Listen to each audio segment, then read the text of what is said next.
Chloroquine chloroquine is an anti malarial drug और anti malarial में भी ये स्किज़ियोंटोसाइड है. Now it is a schizontocidal drug that is going to kill malarial parasites in the red blood cells. So जो RBCs के अंदर malarial parasites है, chloroquine उन्हें जाकर किल करेगी. सो अगर क्लोरोक्वीन का मैकेनिज्म ऑफ एक्शन की बात करें तो क्लोरोक्वीन इनहिबिट करेगी हीम पॉलीमरेज एंजाइम को.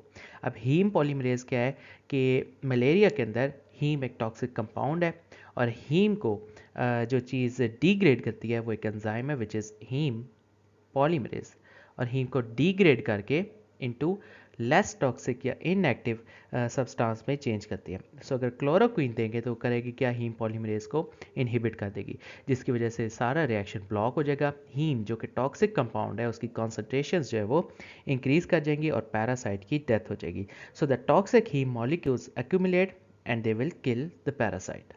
सो अगर फार्माकोकाइनेटिक्स की बात करें तो क्लोरोक्वीन ओरली देंगे और सीवियर फाल्सिप्रम मलेरिया के अंदर इसको सबक्यूटेनियस और आईवी भी दे सकते हैं. ना the chloroquine concentrates in the affected RBCs. इसकी एलिमिनेशन जो है वो स्लो होती है, हाफ लाइफ 50 आवर्स है, but a residue persist for longer. So अगर क्लिनिकल यूज़ की बात करें तो क्लोरोक्वीन को यूज़ कर सकते हैं बिनाइन मलेरिया के अटैक्स के अगेंस्ट. और बिनाइन मलेरिया में आ सकता है Plasmodium vivax, Plasmodium ओवाले and Plasmodium malariae. उसके अलावा कीमो प्रोफाइलैक्सिस में भी यूज़ कर सकते हैं. एक बिनाइन मलेरिया के कीमो प्रोफाइलैक्सिस में यूज़ कर सकते हैं और उसके साथ साथ क्लोरोक्वीन सेंसिटिव फाल्सिप्रम मलेरिया के कीमो प्रोफाइलैक्सिस में भी यूज़ कर सकते हैं. इसके साथ साथ रूमेटॉइड आर्थराइटिस और ल्यूपस एरिथेमेटोसिस में यूज़ कर सकते हैं. अब जो क्लोरोक्वीन की रेजिस्टेंस है वो टाइम के साथ साथ इंक्रीज होती जा रही है. सो अगर टॉक्सिसिटी और साइड इफेक्ट्स की बात करें तो अगर हम इसे कीमो प्रोफाइलैक्टिक एजेंट के तौर पर यूज़ करें तो इसकी टॉक्सिसिटी और साइड इफेक्ट कम है. लेकिन जब हम इसे लार्जर डोजेस में यूज़ करें एक्यूट अटैक्स को ट्रीट करने के लिए, तब जीआई डिस्टर्बेंसेस, डिजीनेस, अर्टिकेरिया वगैरह हो सकता है. उसके अलावा बोलस आईवी इंजेक्शन के तौर पर अगर देंगे तो उसकी वजह से कार्डिक एरिथमियाज हो सकते हैं. सो फाइनली अगर सारी एंटी प्रोटोजोल ड्रग्स को हम क्लासीफाई करें तो इसके कुछ ग्रुप्स बन सकते हैं. कुछ ड्रग्स होंगी वो एंटी मलेरियल होंगी, कुछ ड्रग्स जो होंगी वो एंटी अमीबियासिस होंगी, कुछ ड्रग्स जो होंगी वो लिशमीनियासिस के अगेंस्ट यूज़ हो सकती हैं, कुछ ड्रग्स जो हैं वो नीमोसाइटोसिस के अगेंस्ट यूज़ हो सकती हैं, कुछ ड्रग्स जो हैं वो टोक्सोप्लाज्मोसिस के अगेंस्ट यूज़ हो सकती हैं, और कुछ ड्रग्स जो हैं वो ट्राइपेनोसोमियासिस के अगेंस्ट यूज़ हो सकती हैं. सो अगर सबसे पहले एंटी मलेरियल्स की बात करें तो मलेरियल्स में जो पहला ग्रुप है वो होगा टिश्यू स्किज़ियोंटोसाइट, जिसमें प्राइमाक्विन आएगी. टिश्यू स्किज़ियोंटोसाइट के बाद जो ब्लड स्किज़ियोंटोसाइट्स हैं उसके अंदर क्लोरोक्विन, आर्टिमिसिनेंस, आर्टिसुनेट, आर्टिमेथर, डाईहाइड्रोआर्टिमिसिनेंस और क्विनीन, क्विनिडीन और मैफ्लोक्विन आ सकती हैं. इसके अलावा अगर स्पोरेंटिसाइड या एंटीफोलेट्स की बात करें तो उसमें डैप्सोन, सल्फाडॉक्सिन, प्रोग्वानिल और पायरामेथामीन आ सकती हैं. और अगर एंटी मलेरियल में कुछ अदर ड्रग्स की बात करें तो डॉक्सीसाइक्लिन, एमोडियाक्विन, उसके अलावा एटोवाक्विन, हैलोफेंट्रिन और ल्यूमिफेंट्रिन आ सकती हैं. एंटी मलेरियल्स के बाद अगर अमीबियासिस के अगेंस्ट यूज़ होने वाली ड्रग्स की बात करें तो अमीबियासिस में जो पहला ग्रुप है वो टिश्यू अमीबियोसाइड्स आ सकती है, जिसमें क्लोरोक्विन, एमिटीन, मेट्रोनाइडाजोल और टिनिडाजोल आ सकती हैं. टिश्यू अमीबिसाइड्स के बाद कुछ लूमिनल अमीबिसाइड्स हैं जिसके अंदर डाइलॉक्सानाइड आ सकती हैं, डाइलॉक्सानाइड फ्यूरेट, आयोडोक्विनोल और प्रेमोमाइसिन.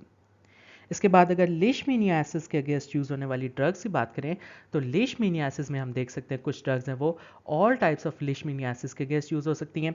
कुछ ड्रग्स हैं जो सिर्फ क्यूटेनियस लीशमीनियासिस के अगेंस्ट यूज़ हो सकती हैं, कुछ ड्रग्स जो है वो म्यूकोक्यूटेनियस लीशमीनियासिस के अगेंस्ट यूज़ होंगी, और कुछ ड्रग्स जो है वो विसरल लीशमीनियासिस के अगेंस्ट यूज़ होंगी.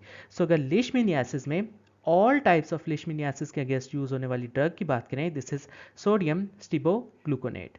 उसके अलावा अगर हम क्यूटेनियस लिशमीनियासिस के अगेंस्ट यूज़ होने वाली ड्रग्स की बात करें तो उसमें फ्लुकोनाजोल और मेट्रोनाइडाजोल आ सकती हैं.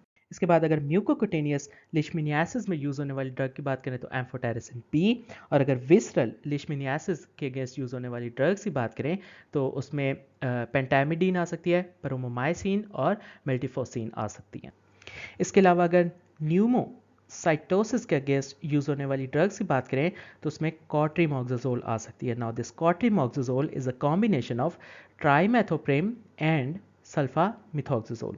उसके अलावा पेंटिमिडीन आ सकती है, एटोवाक्विन आ सकती है, TMP which is trimethoprim and dapsone. उसके अलावा प्राइमाक्विन, एंड क्लिंडामाइसिन, और इसके अलावा ट्राइमीट्रेक्सेट एंड ल्यूकोवोरिन। इसके बाद अगर टोक्सोप्लाज्मोसिस के अगेंस्ट यूज़ होने वाली ड्रग्स की बात करें तो उसमें सल्फासॉक्साजोल, पायरामेथामीन आ सकती हैं, क्लिंडामाइसिन एंड फोलिनिक एसिड का कॉम्बिनेशन आ सकता है, टीएमपी विच इज़ ट्राइमेथोप्रिम और सल्फामिथॉक्साजोल का कॉम्बिनेशन आ सकता है। इसके बाद अगर ट्राइपेनो सोमियासिस के अगेंस्ट यूज़ होने वाली ड्रग्स की बात करें तो उसमें आ सकती है पेंटामिडीन, मिलारसोप्रोल, नाइफ्यूटिमॉक्स, सुरामिन एंड इफ्लॉर्निथिन।